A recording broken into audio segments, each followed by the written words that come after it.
बच्चों, भक्त काल के सुप्रसिद्ध कवि संत शिरोमणि गोस्वामी तुलसीदास द्वारा लिखित आपका काव्य खंड है वन पथ पर।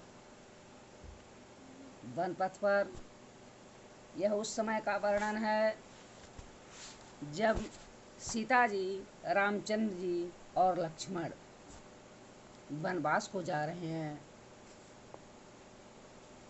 कवि लिखते हैं, ध्यान से सुनो। पुरते निकसी रघुवीर वधु, धर धीर दए मग में डगद्वय, झलकी भरी भान कली जल की, पुट सूख गए मधुराधर वय। फिर बूझती हैं चलनो अब केतिक, पर्णकुटी करी हैं कितो हुए, तियकी लखिया तुरता पियकी, आखिया अति चार चली जल चोय। उसी में सेकंड भी है। जल को गए लखन है लरिका, परिखों पिय छाह परीखो ठाढ़ो, घरी कह ठाढ़ो, पोछ पसेऊ बयारी करो,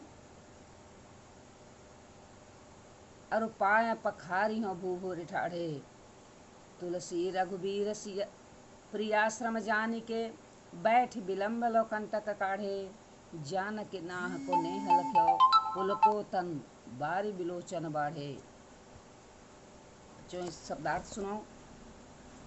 पुरते अयोध्या में श्रृंगवेरपुर है। पुट सूख गए मधुराधर वय, दोनों मधुर होंठ सूख गए। धर धीर, धरि धरना धारण करना, धीर धैर्य, धैर्य धारण करना। केतिक कितनी, पर्णकुटी माने पत्तों की कुटिया, आतुरता माने व्याकुलता बेचैनी, परीखों माने परीक्षा करो, घरीक एक घड़ी, भूभुर ठाढ़े गरम धूल जलते हुए, श्रम जान के थकी समझकर, कंटक माने कांटा, काढ़े माने निकाले। बच्चों, इसकी व्याख्या है कि यहाँ पर सुकोमल सीता जी के थकान पर वन मार्ग में जब उनको थकान लगती है, उस समय गोस्वामी तुलसीदास जी उनकी व्याकुलता का वर्णन कर रहे हैं। कह रहे हैं कि पुरते निकसी रघुवीर वधु।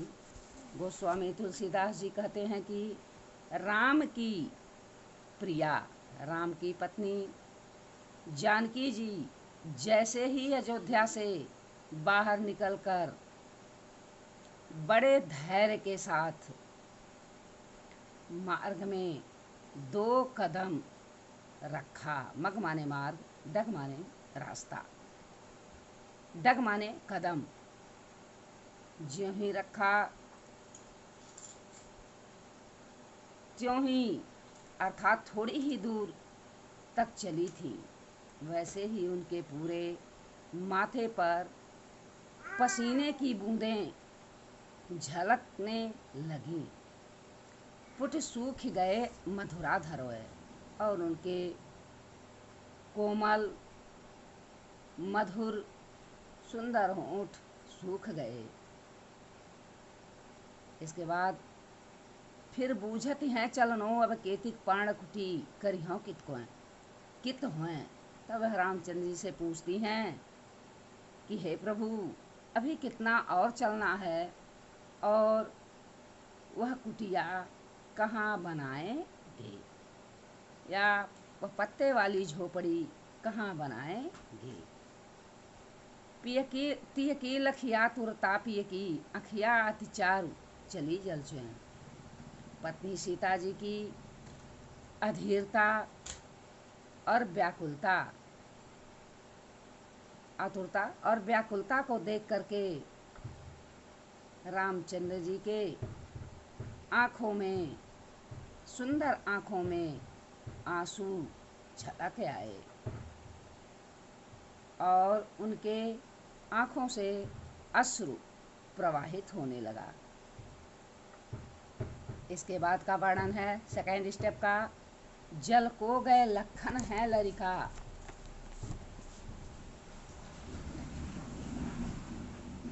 परिख्यों पिए छाह घरी घ ठाढ़े। इसके बाद सीता जी अपनी थकान को भी शांत करने का समय ढूंढ रही थी, तो कह रही हैं, हे प्रभु, लक्ष्मण, बालक लक्ष्मण जल लेने के लिए गए हुए हैं, अतः कहीं छाये में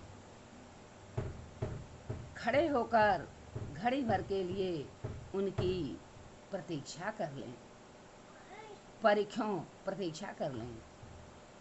पोछ पसेव बयारी करों और पाए पखारी हो भूखर ठाढ़े, और तब मैं आपका पसीना पोंछकर मैं हवा किए देती हूँ, पंखे से हवा किए देती हूँ, और बालू से तपे हुए या धूल से तपे हुए पैर को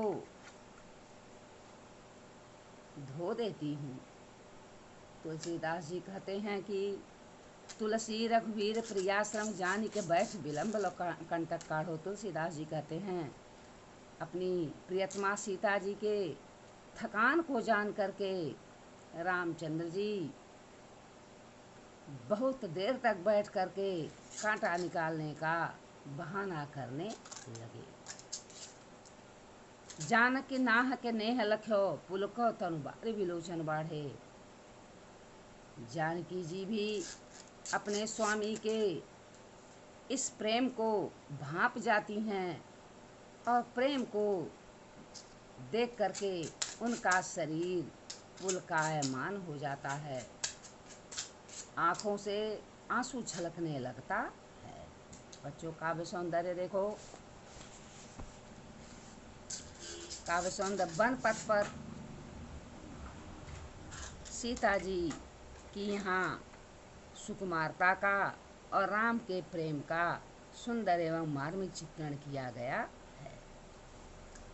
भाषा भावानुकूल ब्रज भाषा है, रस श्रृंगार रस है, गुण प्रसाद गुण है, अलंकार अनुप्रास है, और स्वाभावोक्ति है, अर्थात वातावरण के अनुकूल जो उन लोगों के अंदर विचार उत्पन्न हो रहा है, जो एक स्वभावतः होता है, उस वर्णन के कारण स्वाभावोक्ति अलंकार है। अतियुक्ति थोड़ी सी अतिशयोक्ता हो गया है, जो यहाँ पर अतियुक्त अलंकार हो गया है। छंद सवया छंद है। Thank you class.